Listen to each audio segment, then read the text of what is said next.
সকাল সকালে আমার আজকের বিশেষ অতিথি সঙ্গীত শিল্পী নুপুর কাঞ্জিলাল। নুপুরদি, অসংখ্য ধন্যবাদ সকাল সকালে আসার জন্য। এবং শুরুতেই বলতে হবে কেমন লাগছে এসে সকাল সকাল? আমার খুব ভালো লাগছে। দেখেন কি? অবশ্যই দেখেন, এই অনুষ্ঠানটা সত্যি মানে বেশ আকর্ষণীয় হয়ে উঠছে দিনে দিনে। আর আমার সত্যি আমি নিজেও আসতে পেরে আমার খুব ভালো লাগছে। ধন্যবাদ। বিশেষ করে আকর্ষণীয় হয়ে উঠছে অপূর্ব হাসির জন্য। এবং আমাদের সাথে যারা বাজার তাদের সত্যি তাদের যন্ত্রানুষঙ্গ নিয়ে একটা সত্যি আমাদের খুব মনোজ্ঞ অনুষ্ঠান হচ্ছে সকাল সকাল। আর একটা আকর্ষণ তো সুরজিৎদা। সেটা আমি আর কি করে বলবো সেটা।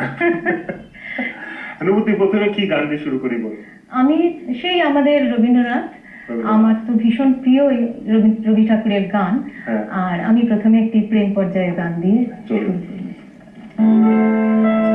আমার মনের কোণের বাইরে, আমার মনের কোণের বাইরে আমি জানলা খুলে ক্ষণে ক্ষণে চাই রে, আমার মনের কোণের বাইরে, আমার মনের কোণের বাইরে।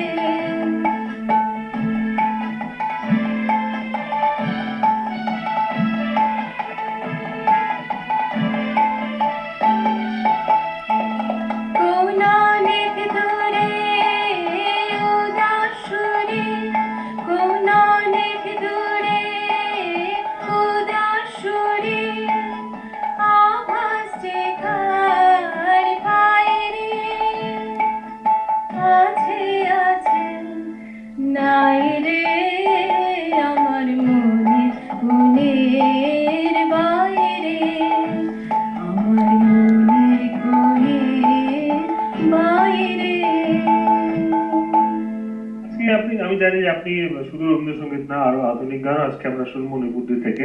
কিন্তু তবু জানতে ইচ্ছে করে যে রবীন্দ্রনাথ আমাদের মধ্যে জন্ম নেয় ছোট থেকে, প্রত্যেকেরই নানা রকম ভাবে জন্ম নেয় আর কি। তো সেটা আপনার জীবনে কিভাবে জন্ম নিয়েছিল রবীন্দ্রনাথ?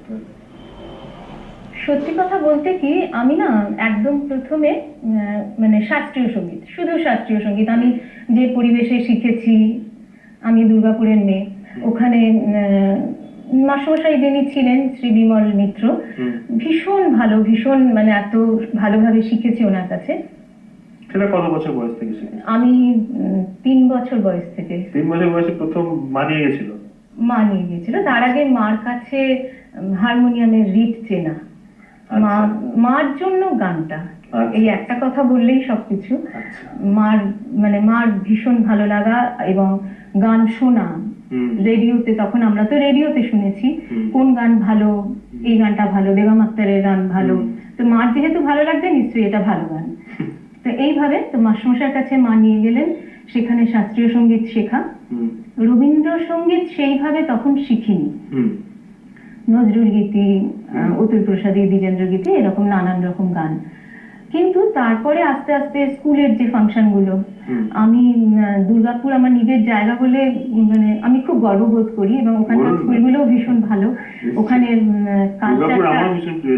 কালচারটা এত ভালো যে স্কুল থেকেও আমরা অনেক কিছু শিখেছি। এবং হয়তো নামে আপনারা অত চিনবেন না, আমাদের যারা শেখাতেন এখান থেকেও কলকাতা থেকে অনেকে যেতেন ফাংশনের আগে, তো তখন অনেক কিছু শিখেছি তাদের কাছে।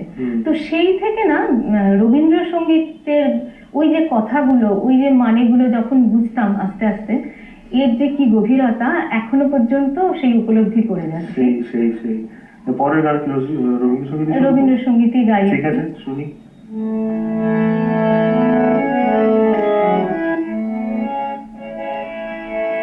নয় নয় এ মধুর খেলা, তোমায় আমার সারা জীবন সকাল সন্ধ্যা বেলা। নয় নয় নয় এ মধুর খেলা, তোমায় আমার সারা জীবন সকাল সন্ধ্যা বেলা। নয় নয় নয় এ মধুর খেলা।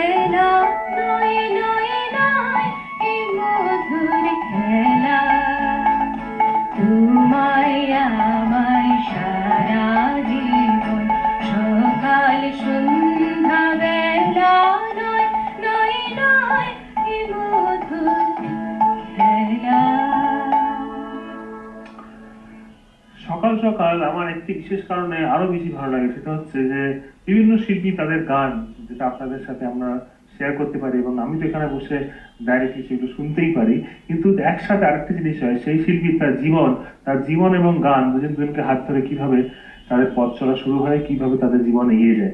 আজকে আমরা নূপুর কাঞ্জিলালের সাথে কথা বলছি, আপনারা সঙ্গে থাকুন, আমরা বিরতিতে যাই, ফেরত আসছি আরো কথা আরো গান নিয়ে।